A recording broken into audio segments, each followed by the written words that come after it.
I am adamant that nothing in this video, am I recording the sound? Yes, is gonna go wrong. I'm adamant.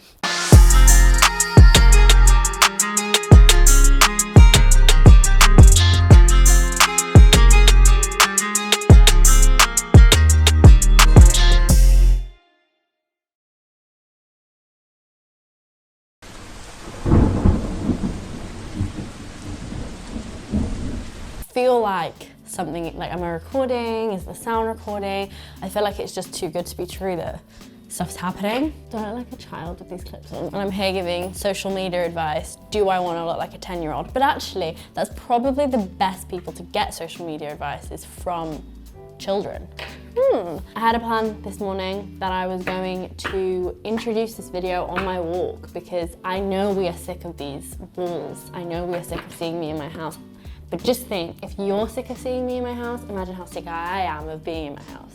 But obviously the weather had different plans, even though the sun is shining now, which is good because we are gonna leave the house at some point. Nothing's gonna go wrong in this video. I'm sick of things going wrong in my life, just like crumbling in these videos. It seems like things just happen to go wrong when I'm filming.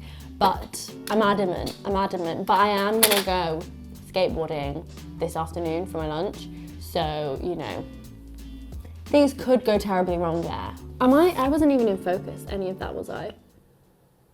I knew something had to... There's a lot to think about when filming a video, and that is why we have our tips and tricks with Joey and Dan, so you should definitely check that out. But just like there's a lot to think about with videos, there's a lot to think about with social media. That is why I'm here with my third installment of our Beginner's Guides series, and today we are chatting about LinkedIn. With over 250 million active users, LinkedIn is not a platform to ignore. Here you'll find a ton of professionals and minimal trolls, which is, you know, what we all want out of life, minimal trolls.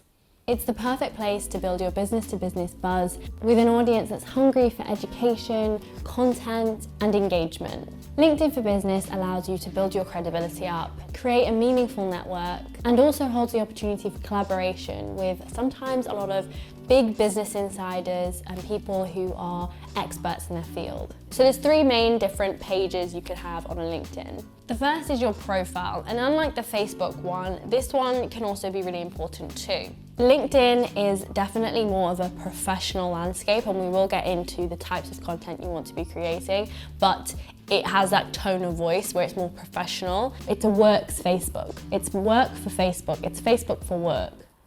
Your personal one is selling yourself professionally. So it's less about what you're eating for breakfast and more about an achievement you've had at work. Your personal page is really important for if you're looking for a new role, because you can apply for a lot of jobs through LinkedIn and they will always check out your profile. Or a lot of people attach their LinkedIn to their CVs nowadays, or their resumes, or whatever you want to call them. Then you have a LinkedIn group. Groups are a place for individual LinkedIn members to come together and discuss common topics or discuss areas of common interest. And people have to be part of this group in order to join the discussion. You can edit the privacy settings. Some are searchable, some are not, some you have to request to join, some you don't. However, a lot of the groups I found on LinkedIn are about subjects, less about businesses. So there were topics about marketing, there was finance, there was a Harvard Business Review discussion group, more discussion pages about different kind of subjects. Obviously businesses can make groups, but we don't personally have one or use it in that way. But it's a good idea to join them as your personal profile, and that's why your personal profile is so different from Facebook, because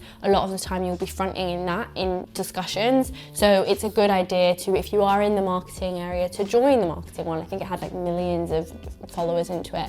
So to join that and join the discussion and build up your engagement and build up your visibility throughout LinkedIn. The avenue you'd want to go down as a business would be a LinkedIn business page, which is what we have. Similar to a Facebook page, and if you have no idea what I'm talking about, do check out the last video, which I will leave in the description box down below. Similar to a Facebook page, it's a great place to have all your information in one place. Just like a Facebook page, you can have all your important information, but you can also share content. Unlike Facebook, however, you can also share Word documents, PowerPoints, PDFs. This is a great way for you to delve into the education route of content, like us. For example, if I created a social media guide, like a little mini guide, I could use that as a bit of content and share that onto LinkedIn to help engage our viewers. That's a little free bit of content for people, which is a great way to entice new customers, but also strong, meaningful relationships with your consumers. Applying for jobs is very, very easy on LinkedIn,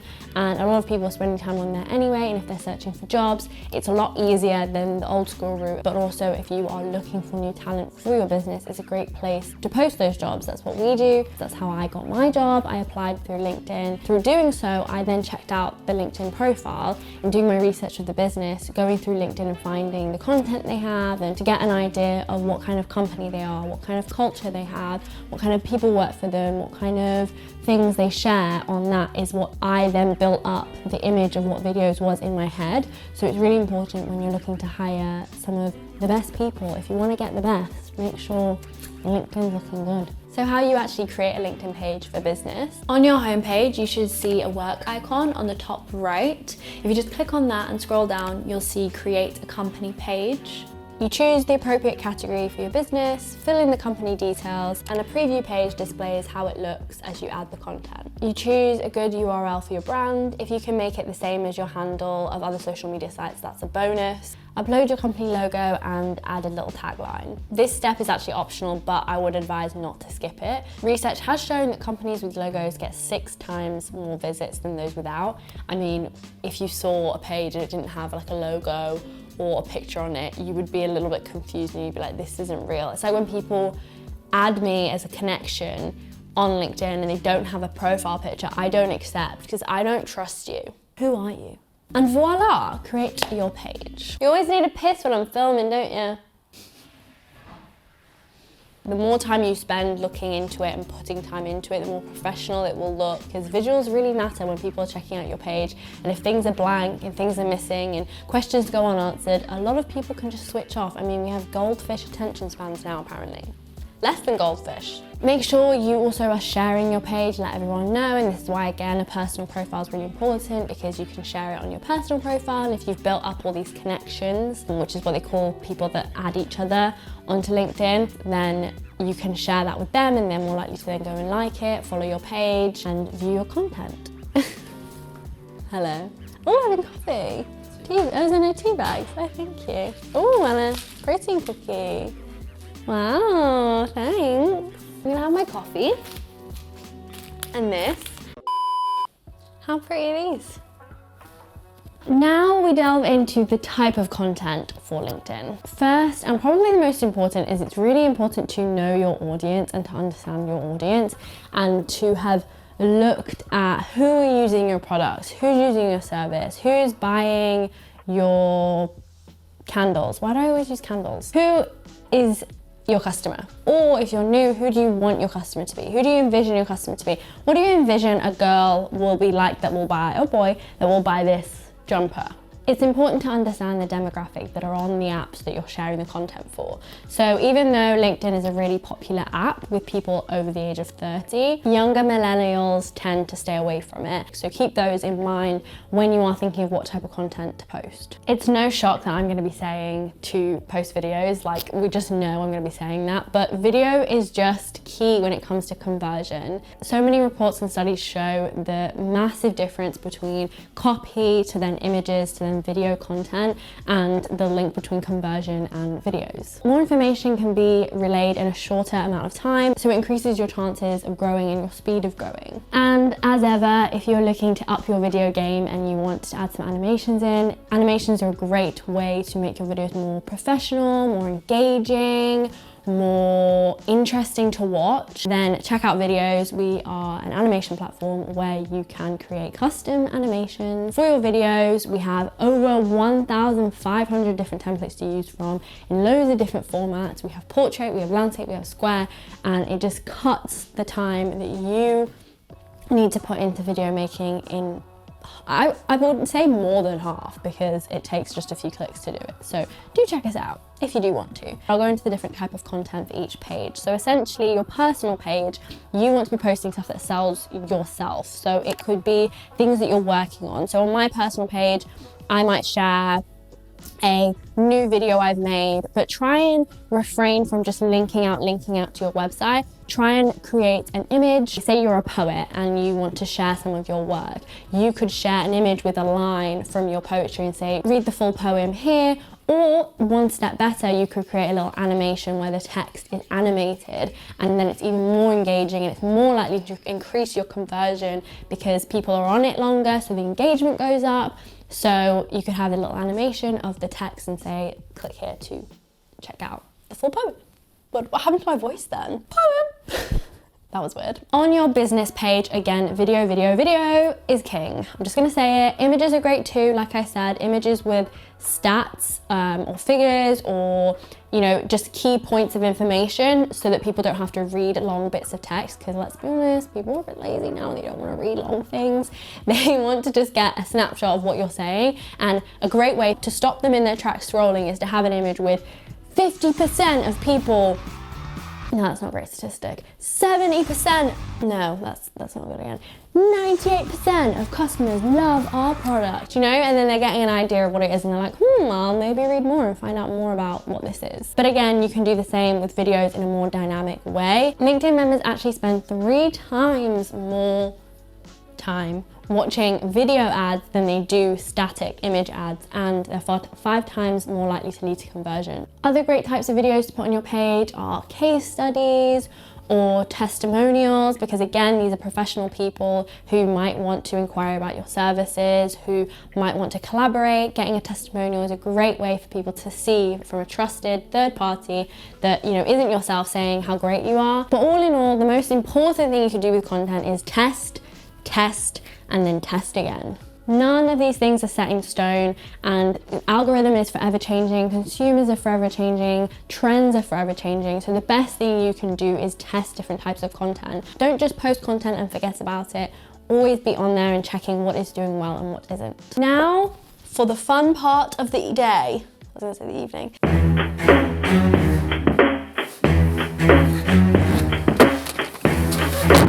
So me getting a skateboard is not solely because I'm having a quarter-life crisis, though that is playing a factor in it. I want to get good at it and I want to be able to, like, you know, like skate places, you know? So it's just like a hobby to take up during lockdown. I mean, what else have I got to do? We found out that there's a skate park next to us.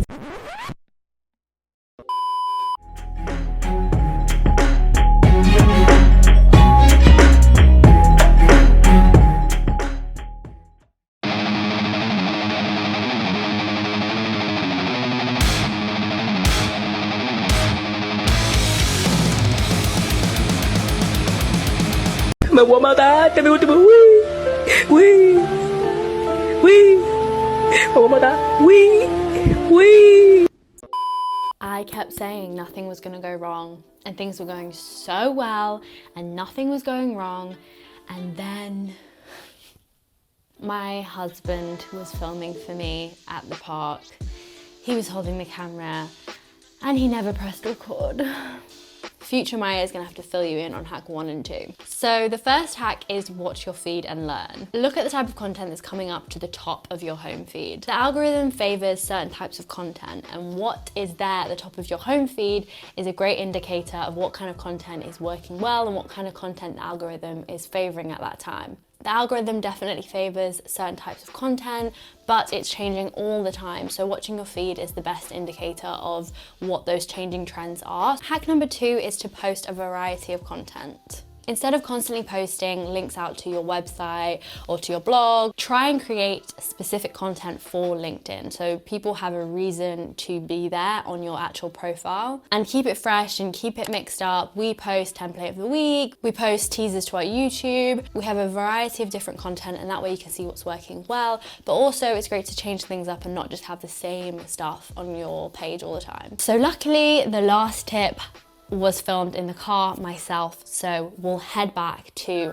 the past Bit windswept, hands are freezing, but you know, you got to see somewhere other than my house. My third, don't want to call it a hack, but it's a thing I would suggest to do, and it is to stand for something. On LinkedIn, people want to hear that a brand or a business has an opinion or a stance on a specific matter. It's important to let your community know what you stand for. Not only does this help build your community around this stance, it also helps when recruiting team members. It helps attract members who are going to fit into your company's culture. So you don't have to go overboard and start sharing really angry messages about the patriarchy, but it is important to share your views. In the wake of the horrific murder of George Floyd, a lot of brands were pressured to share how they felt about the situation and share their pledge to help end systemic racism, to become more racially diverse in their website, in the products, in whatever it may be. More than ever, consumers are changing the way businesses communicate, the way businesses act, and putting pressure on them to be more woke. Your stance on a specific thing, and whether you talk about it or not, can be the difference between getting a customer or losing one. Even if you don't have the means or the way to express how you feel about a certain situation, you could share content that talks about the subject, you could just do a post in solidarity, and you just have to show that you're working or you care about a certain thing. I hope you enjoyed this video. If you did, please do give it a thumbs up because it lets us know you're enjoying it, and leave us a comment of any kind of content you do want to see. And don't forget to subscribe. I'll see you in the next one. Bye.